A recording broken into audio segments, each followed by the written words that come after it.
Assalamualaikum warahmatullahi wabarakatuh.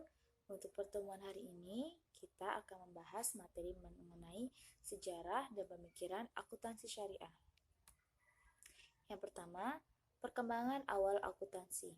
Pada awalnya, akuntansi merupakan bagian dari ilmu pasti, yaitu bagian dari ilmu pengetahuan yang berhubungan dengan masalah hukum alam dan perhitungan yang bersifat memiliki kebenaran atau absolut. Sebagai bagian dari ilmu pasti yang perkembangannya bersifat akumulasi, maka setiap penemuan metode baru dalam akuntansi akan menambah dan memperkaya ilmu akuntansi tersebut. Bahkan pemikiran akuntansi pada awal perkembangannya merupakan seorang ahli matematika seperti Luca Pacioli dan Musa Al-Khawarizmi. Yang selanjutnya yaitu sejarah akuntansi. Akuntansi merupakan salah satu profesi tertua di dunia. Dari sejak zaman prasejarah, memiliki perhitungan tersendiri untuk mencatat makanan dan pakaian yang harus mereka persiapkan dan mereka gunakan pada saat yang sama.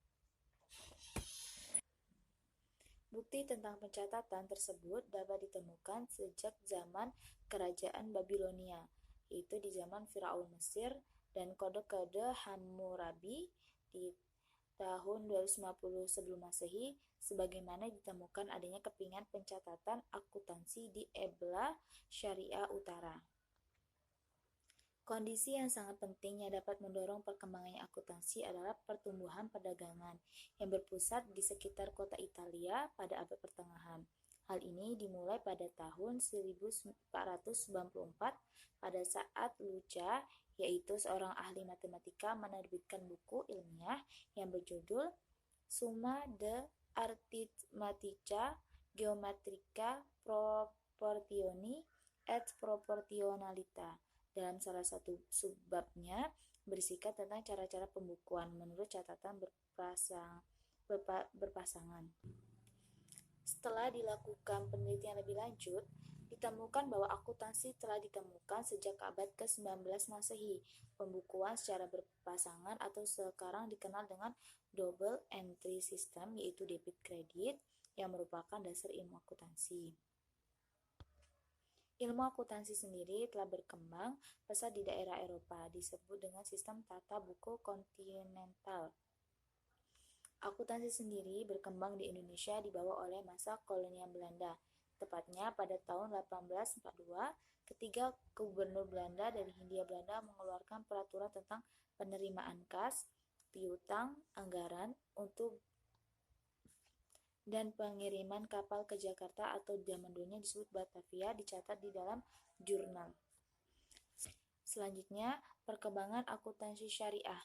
Sejarah membuktikan bahwa ilmu akuntansi telah lama dipraktekkan dalam dunia Islam, seperti istilah jurnal dalam jurnal telah lebih dulu digunakan pada zaman Khalifah Islam dengan istilah jaridah untuk buku catatan keuangan.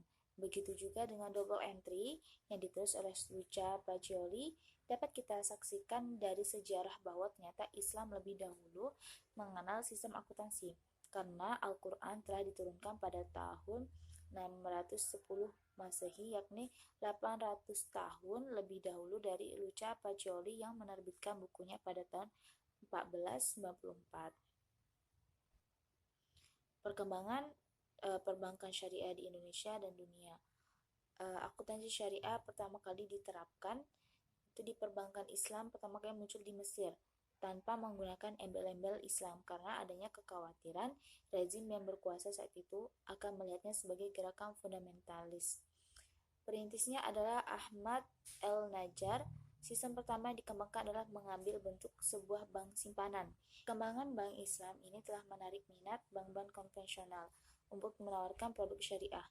Produk Islamic Windows yang ditawarkan dari Malaysia, Islamic Service di cabang Bank Perdagangan Arab Saudi. Baru kemudian berdirilah Islamic Development Bank pada tahun 1974 disponsori oleh negara-negara yang tergabung dalam organisasi konferensi Islam. Kemudian setelah itu secara berturut-turut berdirinya sejumlah bank berbasis Islam, antara lain berdirinya Dubai Islamic Bank, Faisal Islamic Bank of Sudan, Faisal Islamic Bank of Egypt, serta bank-bank lainnya di beberapa negara. Untuk perkembangan akuntansi syariah pertama kali di Indonesia sekitar tahun 1960-an, sementara akuntansi konvensional yang kita pahami dari berbagai literatur menyebutkan bahwa akuntansi pertama kali berkembang di Italia dan dikembangkan oleh Luca Pacioli pada tahun 1494.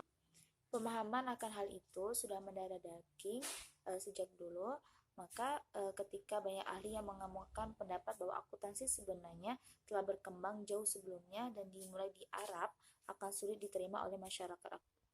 Untuk sebab selanjutnya, pengertian dari sekilas prosedur dan istilah yang digunakan atau pengertian prosedur. Pertama, apa sih itu prosedur? Prosedur adalah sistem akuntansi penjual tunai dan kredit. Meliputi prosedur itu fungsi-fungsi yang terkait dokumen yang digunakan dan catatan akuntansi penjualan serta catatan akuntansi penerimaan kas sehubungan prosedur yang dibahas. Prosedur ada aktivitas atau kegiatan yang digunakan secara berulang-ulang dengan cara yang sama. Adapun susunan dari prosedur itu ada pertama pencatatan, meringkas dan mengklasifikasi, pelaporan, menganalisis, memahami dasar akuntansi, nama dan nomor akun beserta. Yang pertama ada proses pencatatan, yaitu kegiatan dokumentasi atau mencatat transaksi pada suatu periode tertentu. Selanjutnya meringkas dan mengklarifikasi data ke dalam beberapa kategori dan menerjemahkan data tersebut menjadi data penting. Selanjutnya, seorang akuntan harus membuat laporan keuangan yang akan diserahkan kepada pihak manajemen untuk dijadikan bahan pertimbangan. Untuk tahap selanjutnya, seorang akuntan akan melakukan analisis berdasarkan pertimbangan laba, penjualan ekuitas, dan sebagainya untuk menentukan dan menganalisis kinerja organisasi. Untuk tahap selanjutnya, dasar-dasar akuntansi harus dipahami.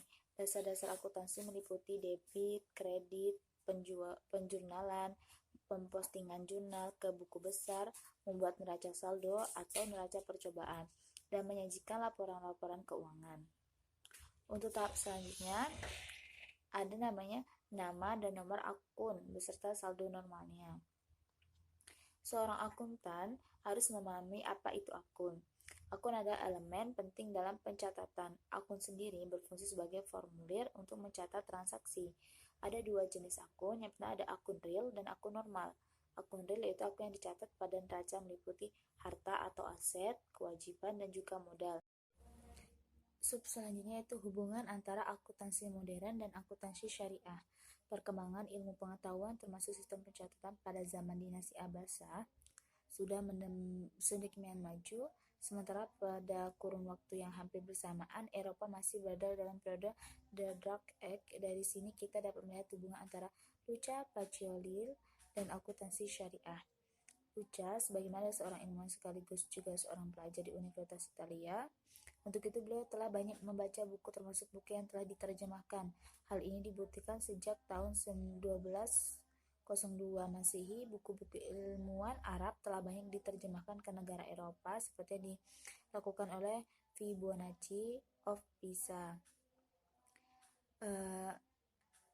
Pisa banyak belajar mengenai angka dan bahasa Arab sehingga di dalam bukunya disebutkan bahwa ia menyarankan dan menerangkan manfaat mengenai angka Arab